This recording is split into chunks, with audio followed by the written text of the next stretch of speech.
There's a moment that happens to many of us, usually when we're least expecting it.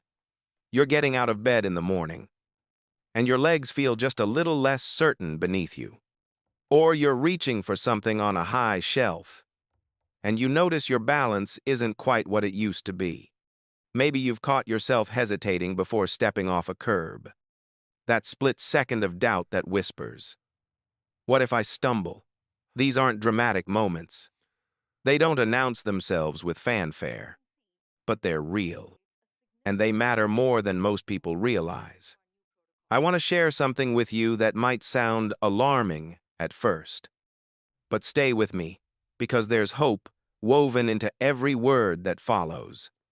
According to recent medical research published in leading journals, more than 1 in 4 adults over 65 experiences a fall each year. That's 27% of our community-dwelling elders. But here's what truly concerns me, and what you need to understand. If you've fallen once, your likelihood of falling again doubles. These aren't just statistics on a page. Behind each number is a person, a life, a family touched by the ripple effects of injury. 1 in 5 falls results in serious harm. Broken hips, fractured wrists, head injuries that can change the trajectory of someone's independence forever. Yet here's the truth that should fill you with hope. The vast majority of these falls are preventable, not through luck or chance, but through simple, deliberate action. You don't need expensive gym memberships or complicated equipment. What you need is understanding, commitment, and the wisdom to work with your body rather than against it. Let me tell you about Margaret. She was 73 when I first met her, a retired school teacher who had spent 40 years on her feet, guiding young minds through the adventures of literature and history. Margaret loved her morning walks through the neighborhood, waving to familiar faces, admiring gardens that changed with the seasons. But over the course of a year, something shifted. She found herself taking shorter routes. The hills she once climbed without thought now seemed daunting. She blamed it on getting older, told herself it was natural, inevitable. Then one autumn morning, Margaret stepped out her front door and missed the last step. It wasn't a dramatic fall. She caught herself with her hands, scraped her palms, bruised her knee. But the fear that followed was profound. For weeks afterward, she found excuses not to go outside. The confidence that had carried her through life seemed to evaporate. When her daughter suggested she see a physical therapist, Margaret resisted. "I'm just old," she said. "This is what happens." But Margaret's daughter persisted. And eventually, Margaret agreed to one session. What she discovered changed everything. Her legs hadn't failed her because of age alone. They had weakened because she had stopped challenging them, stopped asking them to work in the ways that maintained their strength. The muscles that kept her upright, that powered her steps, that caught her when she stumbled, had quietly atrophied, not because they were incapable of strength, but because they had forgotten what it felt like to be strong. This is the story of so many people in their 7th, 8th, and 9th decades. We accept decline as inevitable when, in reality, much of it is reversible. Medical research from institutions like Duke University, Harvard Medical School, and the World Health Organization has shown us something remarkable. Functional exercises that improve leg strength and balance can reduce fall rates by 23 to 42%. Let me say that again, because it's worth letting it sink in. Nearly half of all falls can be prevented through the right kind of movement. But here's where it gets tricky, and this is where I need you to pay close attention. Not all exercises are created equal, especially not for bodies that have accumulated decades of living. Some movements that are praised in fitness magazines and recommended by well-meaning trainers can actually do more harm than good. The key isn't just moving more, it's moving wisely. Let me start with what works. The movements that research has proven again and again to rebuild strength, restore balance, and give you back your confidence. These aren't flashy exercises. They won't make for dramatic workout videos, but they work, and that's what matters. The first movement is so simple, you might dismiss it. But don't. It's called the sit to stand, and it's one of the most powerful indicators of your functional independence. Think about how many times a day you stand up from a chair, getting out of bed, rising from the dinner table, standing up from your favorite reading spot. Each time, your body performs a complex orchestration of muscle activation, balance adjustment, and controlled movement. When you can stand up from a chair without using your hands to push yourself up, you're demonstrating remarkable lower body strength. When you can't, it's often the first sign that your legs need attention.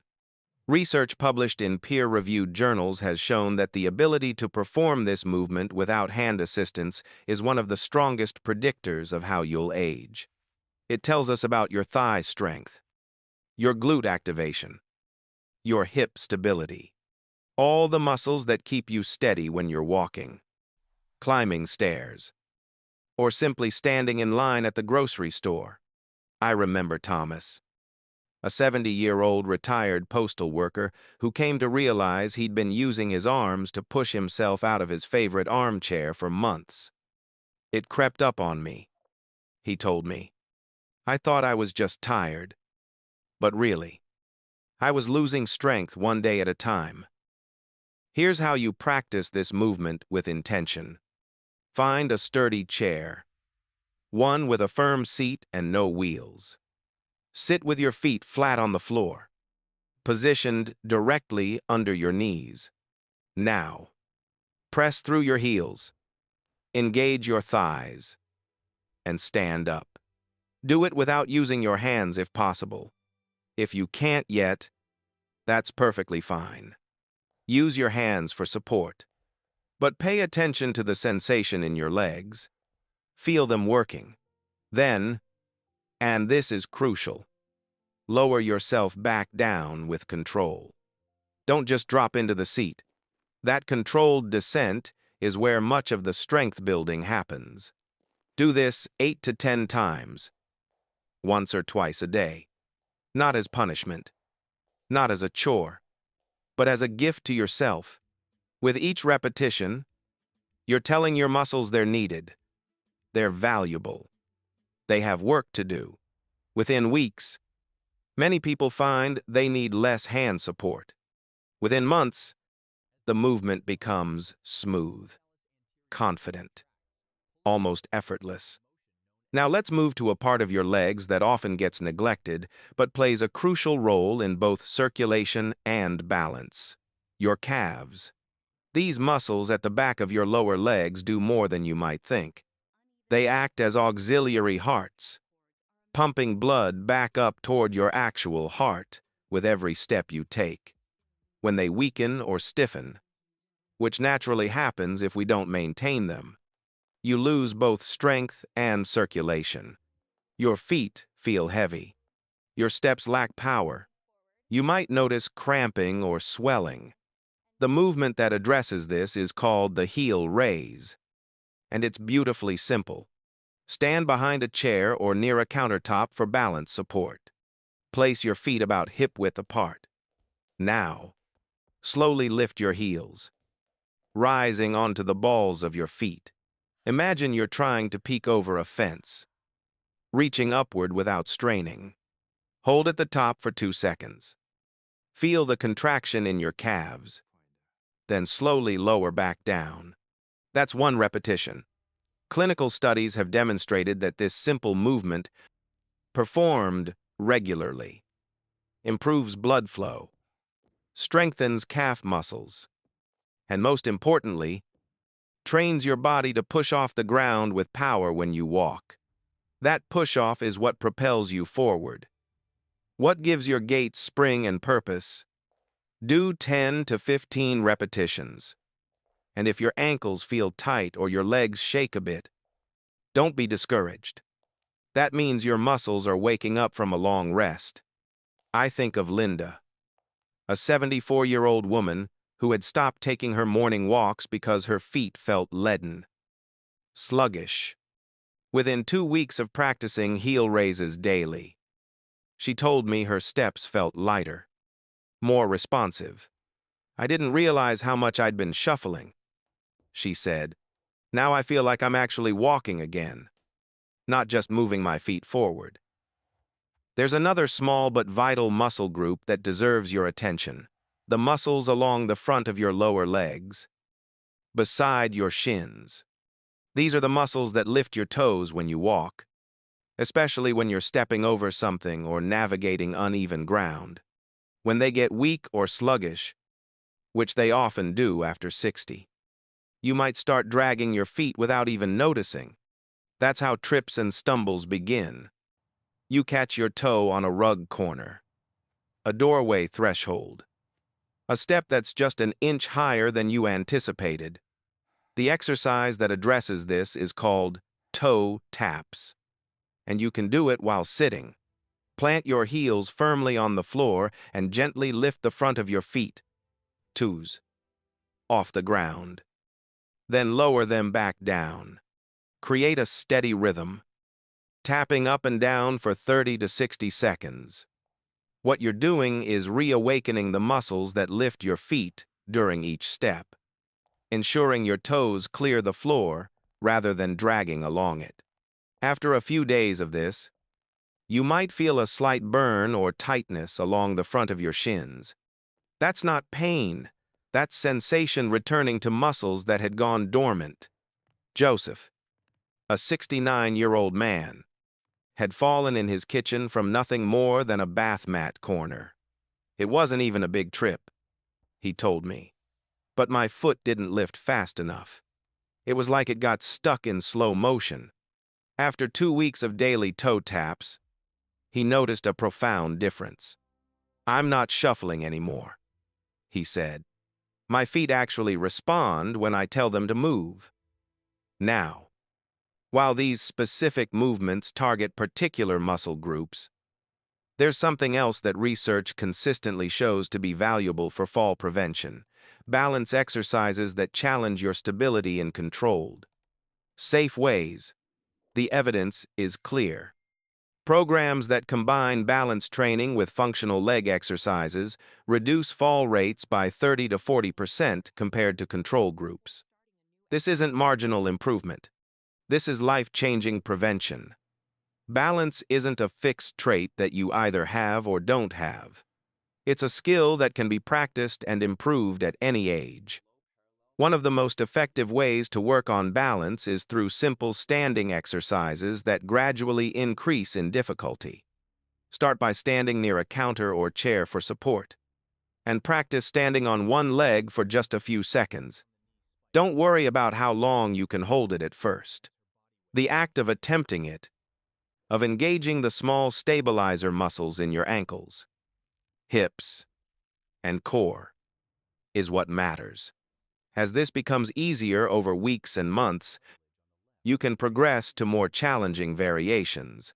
Standing on one leg with your eyes closed briefly, reaching forward while maintaining balance, or walking heel to toe in a straight line. The research published in systematic reviews shows that even simple exercises like single-leg stands and heel-to-toe walking significantly improve lower limb strength and balance capacity. But here's something crucial that doesn't get talked about enough. While you're building strength and balance, you also need to protect yourself from exercises that, despite their popularity, can actually increase your risk of injury. This is where we need to have an honest conversation about movements that well-meaning people often recommend, but that medical experts increasingly caution against for older adults. Let's talk about deep squats first. I know squats are everywhere. Fitness instructors love them. Magazine articles tout them as essential. And yes, For younger people with healthy joints and good form, they can be valuable. But for anyone over 60, especially those with any history of knee issues, deep squats are a gamble you don't need to take. Here's why. When you perform a deep squat, dropping your hips well below your knees, you create enormous compressive forces on your knee joints. Research suggests these forces can reach 7 to 8 times your body weight. Think about that for a moment. If you weigh 150 pounds, your knees might be experiencing over 1,000 pounds of pressure during a deep squat. Your knee joints contain cartilage, that smooth tissue that cushions bone against bone. As we age, this cartilage naturally thins. It doesn't regenerate the way it did when you were younger. Each time you perform a deep squat, especially with any added weight, you're asking compromised cartilage to handle forces it's no longer equipped to manage. The damage isn't always immediate or obvious. You might not feel pain during the exercise, but over time, that accumulated stress can lead to chronic inflammation, accelerated arthritis, and pain that limits your mobility. Physical therapists and orthopedic specialists have been warning about this for years. Yet the message hasn't reached everyone who needs to hear it. The alternative isn't to avoid squatting motions entirely. Squatting movements are functional and important, but you need to modify them. Chair squats, where you lower yourself just until you lightly touch a chair seat before standing back up, give you all the benefits without the excessive joint compression. Wall sits, where you lean your back against a wall and lower into a partial squat position. Distribute forces more safely. Partial squats, where you only descend to about 45 degrees of knee bend. Challenge your muscles while respecting your joints. Another piece of equipment that's ubiquitous in gyms but problematic for older adults is the leg press machine. You've probably seen it. That apparatus where you sit or recline on a padded bench and push a weighted platform away from you with your legs. It looks safe because your upper body is supported. You're not balancing a barbell on your shoulders. You feel stable, but appearances can be deceiving. The problem with the leg press relates to your spine, your lumbar spine. The lower part of your back has a natural arch called lordosis. This arch is protective. It distributes forces and keeps your spinal discs, those cushions between your vertebrae, in their proper alignment. When you use a leg press machine, especially as you bend your knees and bring the platform toward you, your lower back often flattens against the bench. You've lost that protective arch. Then, as you push the weight away and straighten your legs, your spine shifts back into its natural curve. This repeated flexion and extension under load, this flattening and re-arching, creates shearing forces on your spinal discs. Back specialist Stuart McGill, who has spent decades studying spinal biomechanics, warned about this phenomenon years ago. Yet, leg press machines remain popular, and older adults continue using them, often with weights heavier than they should because the supported position creates an illusion of safety. The result can be herniated discs, chronic low back pain, and injuries that take months to heal if they heal at all. What should you do instead? If you want to work your legs with resistance, there are safer options. Standing mini squats with or without light resistance bands provide functional strength. Step-ups onto low platforms, where you practice the motion of climbing stairs in a controlled way. Build leg power without spinal compression. Resistance band exercises, where you attach a band to a stable object and extend your leg against the resistance. Target your leg muscles effectively while allowing your spine to maintain its natural position. Now we need to address something that might surprise you, because it seems so innocent. So universally healthy. Jumping exercises, jumping jacks, box, jumps, plyometric drills. These have become staples of many fitness programs. For younger people with good bone density, healthy joints, and quick reflexes, jumping can be valuable. But for anyone over 60, the physics of jumping become increasingly problematic. Here's what happens when you jump. Your body leaves the ground, and then gravity brings you back down. When you land, even from a small jump, your legs have to absorb a force that can be 3 to 4 times your body weight. Your ankles, knees, hips, and lower back all act as shock absorbers. When you were younger, your joints had more cushioning. Your tendons were springier. Your muscles recovered faster. And your reflexes were quick enough to make micro adjustments on landing. After 60, all of that changes. Your cartilage has thinned. Your tendons have lost some elasticity. Your muscle recovery time has lengthened. And most importantly, your reflexes have slowed just enough that if you land slightly off balance or on an uneven surface, you might not correct quickly enough to prevent a twisted ankle or knee injury. The research is clear on this. High-impact exercises significantly increase injury risk for older adults. The worst part is that the damage isn't always immediately apparent. You might do 30 jumping jacks in a workout class and feel fine initially. But that evening, your knees ache. The next morning, your hips are stiff. You've created micro-trauma that accumulates over time. One study after another has shown that low-impact cardiovascular exercise provides all the heart health and endurance benefits of jumping without the joint stress. What are these alternatives? Marching in place, where you lift your knees in a steady rhythm. Gets your heart rate up without the landing impact. Sidestepping, especially with a resistance band above your knees. Works your outer thighs and glutes while improving circulation.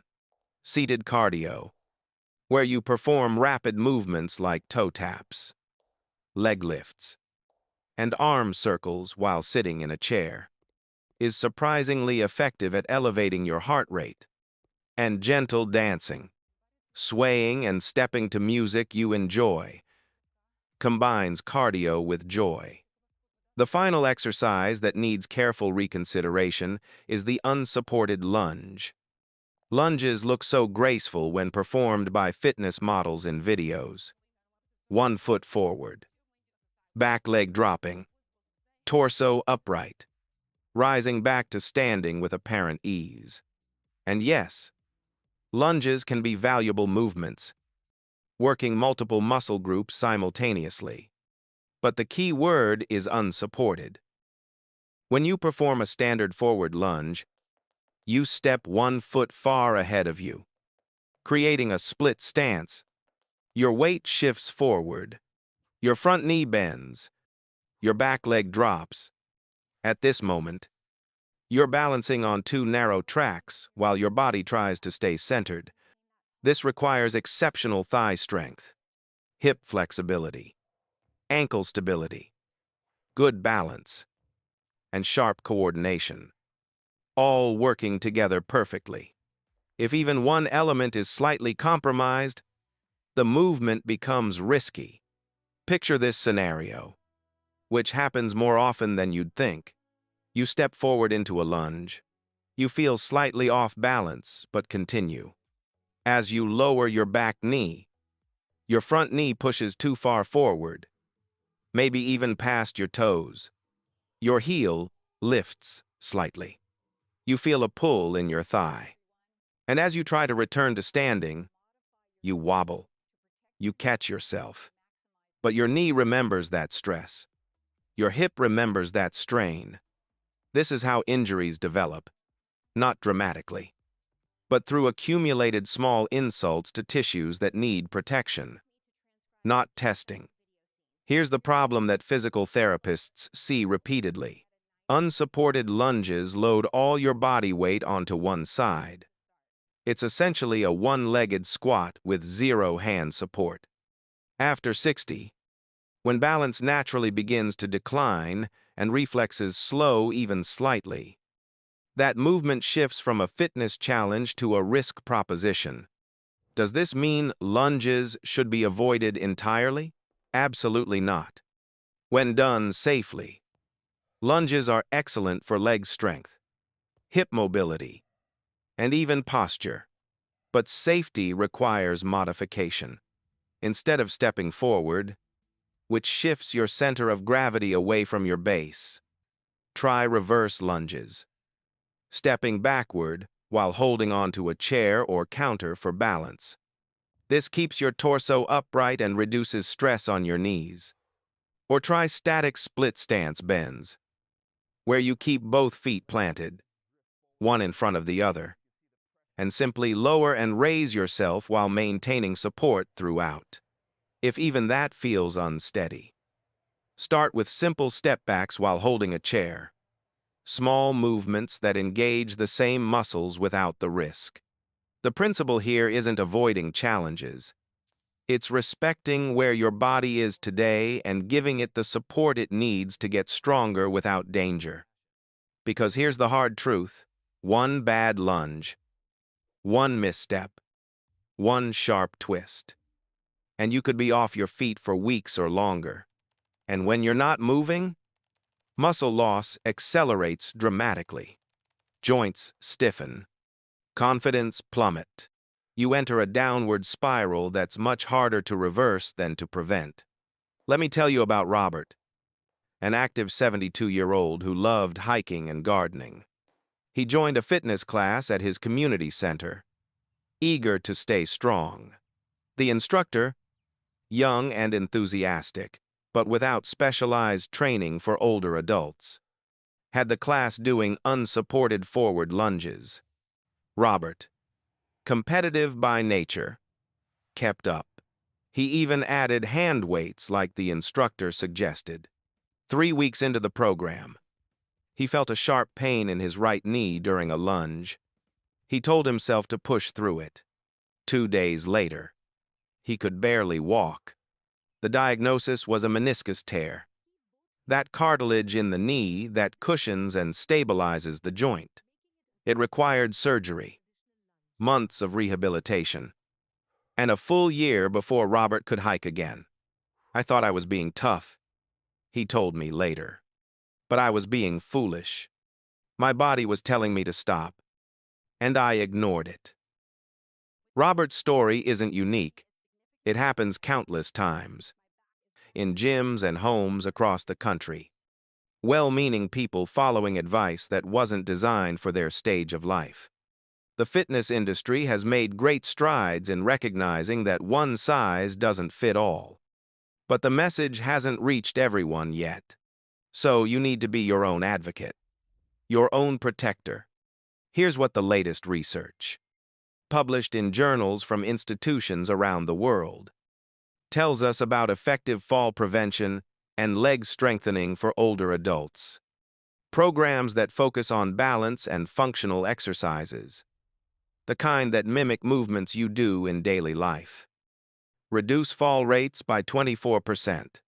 Programs that combine multiple types of exercise, usually balance work plus resistance training. Reduce falls by 28%. Tai Chi, with its slow, controlled movements that challenge balance and build leg strength, reduces falls by 23%. Importantly, the research shows that dose matters. To achieve significant fall prevention, you need a total weekly exercise dose of at least 3 hours. That includes balance and functional movements. When people meet this threshold, fall rates can decrease by 42%.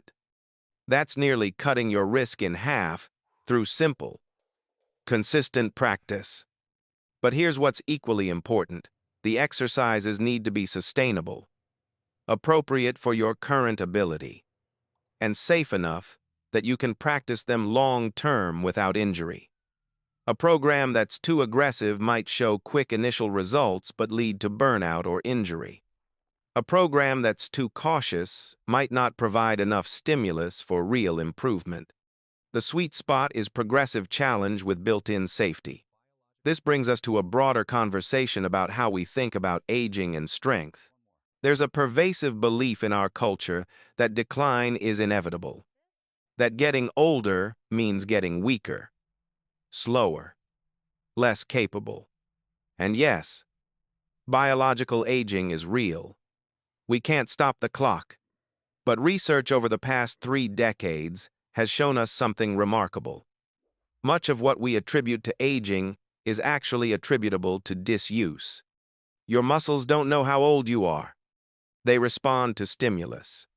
When challenged appropriately, muscle tissue in a 70-year-old can increase in strength and size almost as readily as in a 40-year-old. Studies have shown that older adults who engage in heavy strength training under proper supervision and with appropriate form can restore muscle strength to levels seen in much younger individuals. One study found that 70-year-old participants increased their maximal strength by amounts that effectively reversed decades of age-related decline after just weeks of proper training. This isn't about becoming a competitive athlete or lifting extreme weights. It's about understanding that your body remains adaptable, responsive, and capable of remarkable improvement when given the right conditions. The decline we see in many older adults isn't primarily about age. It's about accumulated years of insufficient challenge to the musculoskeletal system. Think about it this way. If you spent a month in bed, regardless of your age, you would lose significant muscle mass and strength. Your cardiovascular fitness would plummet. Your balance would deteriorate. This isn't aging, it's deconditioning. Now extend that principle over years or decades. If you gradually reduce your physical challenges, avoid movements that require strength and balance, default to easier options whenever possible, you're essentially putting your musculoskeletal system on a very slow form of bed rest. The good news, the truly exciting news, is that you can reverse much of this at any age. Margaret, the retired teacher I mentioned earlier, eventually embraced a daily practice of the movements I've described. She started conservatively, using a chair for every exercise, focusing on form rather than repetition count. 3 months later, she was taking her morning walks again, this time with a spring in her step that surprised her. 6 months in, she joined a hiking group and discovered she could keep up with people a decade younger. Thomas, the postal worker who had struggled to stand from his favorite chair, found that within 2 months of daily sit-to-stand practice, he could rise smoothly without hand support. Small victories, perhaps, but they represented freedom, independence, and dignity. But here's what I want you to understand most deeply. This isn't about returning to who you were decades ago. It's about becoming the strongest, most capable version of who you are right now. Your body today has wisdom that your younger body didn't possess. You understand rest, recovery, the importance of listening to signals. You have patience that youth often lacks. These are assets, not limitations. When you approach strength training with this mindset, when you respect both your body's capacity and its need for appropriate challenge, something shifts. Exercise stops being a chore, a desperate attempt to fight aging, and becomes instead a practice of self-care, a way of honoring the remarkable machine that's carried you this far and preparing it to carry you further still. I want to address something else that comes up frequently: the role of fear. Many older adults tell me they're afraid to exercise, afraid of falling during the exercise itself, afraid of making things worse. This fear is understandable and, in some cases, wise, but unmanaged, it becomes paralyzing. The irony is that avoiding movement out of fear of falling makes falling more likely, not less. The solution isn't to ignore fear, but to respect it by creating conditions of safety. This means starting with supported movements, exercising near stable furniture you can grab if needed, moving slowly and deliberately rather than rushing, and listening to the difference between discomfort that signals growth and pain that signals harm. It means being honest about your current capabilities and working from there rather than from where you wish you were. It also means being willing to ask for help when you need it. A single session with a physical therapist who specializes in older adults can provide invaluable guidance tailored to your specific situation. Many communities offer evidence-based fall prevention programs, often through hospitals, senior centers, or public health departments. These programs teach exactly the kinds of exercises I've described, in a supportive group environment with trained instructors. The Centers for Disease Control and Prevention maintains a compendium of effective fall prevention interventions, programs that have been tested in research and proven to work. If you're not sure where to start, that's a resource worth exploring.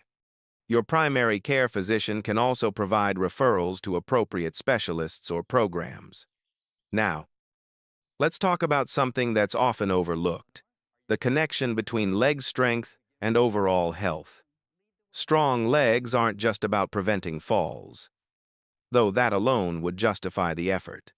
Strong legs are associated with better cardiovascular health, improved glucose metabolism, stronger bones, better mental health, and increased longevity. When you walk, climb stairs, stand up from chairs, your leg muscles act as metabolic engines, pulling glucose from your blood, improving insulin sensitivity, and helping prevent or manage type 2 diabetes. Weight-bearing exercise, the kind where your legs support your body weight against gravity, stimulates bone formation and helps prevent osteoporosis.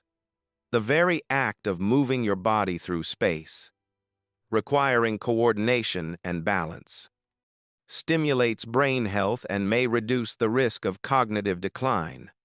So when you practice your sit-to-stands, your heel raises, your two taps, you're not just preventing falls. You're investing in your brain, your heart, your bones, your metabolic health. You're extending what researchers call your health span, the years of life you spend in good health rather than just alive. There's also a social dimension to this that matters more than we often acknowledge. Falls frequently mark a turning point in older adults' lives, a before and after. Before the fall, they were independent, social, engaged with their community. After the fall, especially if it resulted in serious injury, they become isolated, fearful, dependent. They stop going to social gatherings, stop volunteering, stop participating in activities that gave their lives meaning and joy. By preventing falls through appropriate exercise, you're not just protecting your body, you're protecting your social life, your sense of purpose, your connection to community. You're ensuring that you can continue to be present for the people and activities you love. Let me share one more story that encapsulates what I'm trying to convey. Her name was Eleanor, and she was 81 when I met her. She had fallen twice in 6 months, once in her bathroom and once on her front steps.